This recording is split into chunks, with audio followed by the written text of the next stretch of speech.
55 million years ago, this high, cold desert in Wyoming was very different.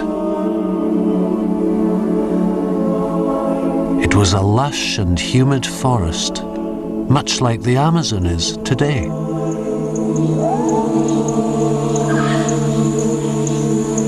A time when the Earth was 6 degrees hotter than now. There were no ice caps at the North and South Poles, and trees grew in Antarctica. Then there was a sudden catastrophic change. Global temperatures soared 8 degrees higher still, and the Earth's climate went wild. Everywhere, life struggled to survive.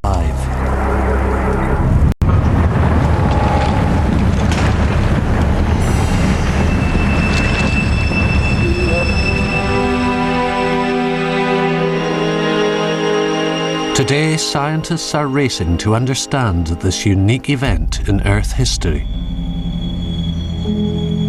They have discovered extraordinary effects on life. Early horses suddenly shrank to the size of a modern domestic cat. We see all the mammals here start out at their normal size, and then many of them shrink down to about 80% what they used to be. We can clearly that climate has changed quickly and dramatically. But the most shocking discovery is that the events that triggered this global catastrophe could soon happen again. Once more, forests could turn to deserts and ice disappear from the poles. The fear is that as today's climate changes, we could unleash the same awesome natural forces that brought havoc to the globe 55 million years ago.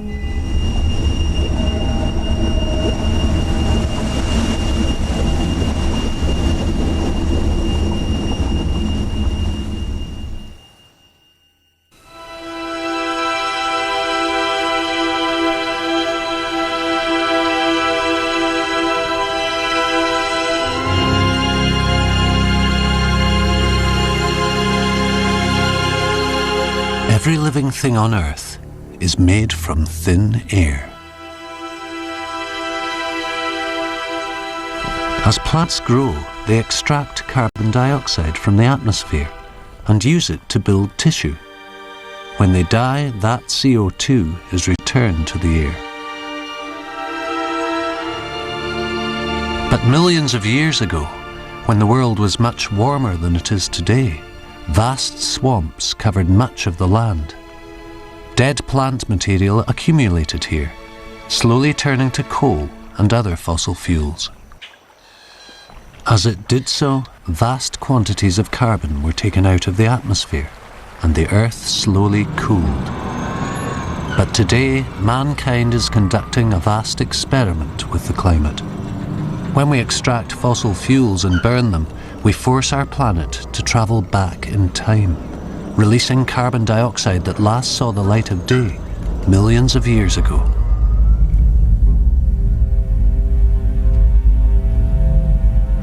Across the globe, powerful computers are running day and night. Inside them, complex simulations of the atmosphere.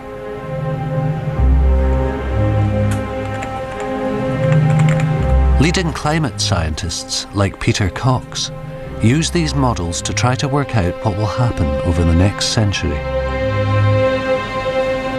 All of the models, and there are lots of models around, suggest a warming, and somewhere between 2 and 6 degrees Celsius by the end of this century, depending on how fast we emit fossil fuels. But today, it's becoming increasingly clear that scientists have left something out of their calculations, something that could overturn all the forecasts with which we've become so familiar.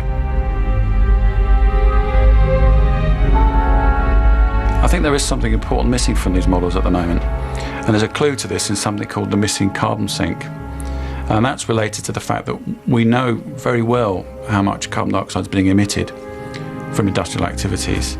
But when we measure atmospheric carbon dioxide concentrations, they're only going up half as fast as those emissions would imply. Each year, we pour around 6 billion tons of carbon dioxide into the atmosphere. Yet the measured level of CO2 is rising by only 3 billion tons.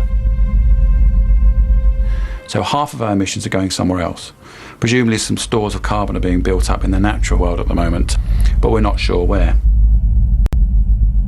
In their predictions, scientists have taken these natural stores of carbon for granted. But if the mysterious missing sink were somehow to stop absorbing carbon, it could dramatically affect the course of climate change. There's an assumption that about half of our emissions will still remain in the atmosphere in the future, but I think that's probably an error. And if it is in error, then it could have a significant impact on what we predict for the future, for the next 100 years in fact. The Amazon Basin, the biggest rainforest on Earth.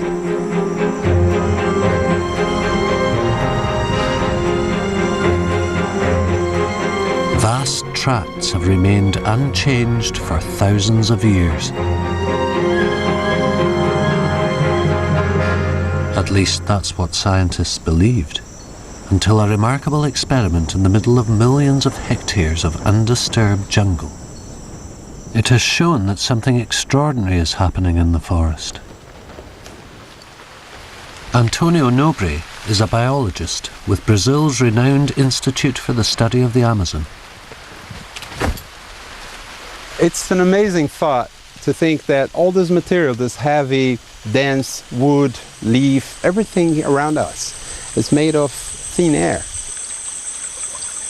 Because all plants use carbon dioxide to make their tissue, the forest represents a vast store of carbon taken from the atmosphere. Nevertheless, scientists were sure it could not be the missing sink. So whatever carbon dioxide it's taken by the trees, we can measure here. There is a sonic anemometer and an infrared gas analyzer working together. And then as the gas moves into the forest, we measure, and as it moves out, we measure, and then we make the calculations. And then we know whether the forest is a sink for carbon dioxide, or it's stable, or it's releasing. And what we found, amazingly, is that this forest is indeed taking much more carbon dioxide than actually giving out. That a mature rainforest like the Amazon should be acting as a sink of carbon dioxide is a huge surprise to scientists. What is even more astonishing is the speed at which it appears to be doing so. And what we have been measuring are numbers, really high numbers.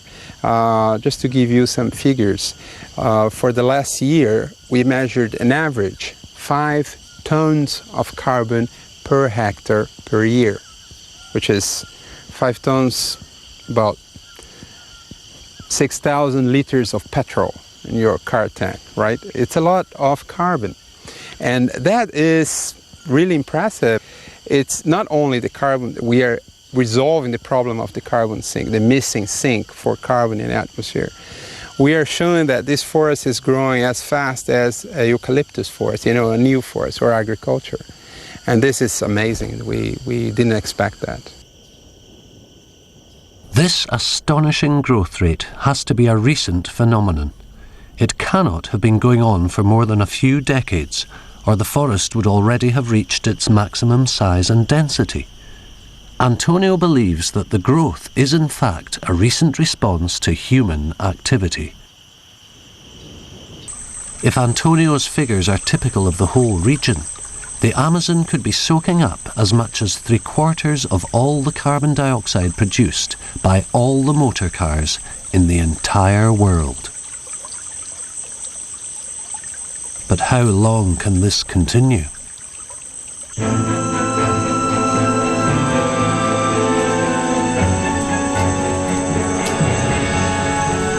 As the Amazon absorbs CO2, it is protecting us from the full effects of our own emissions. But in the process, it is gradually building up a vast store of carbon. Could this carbon one day pose a threat?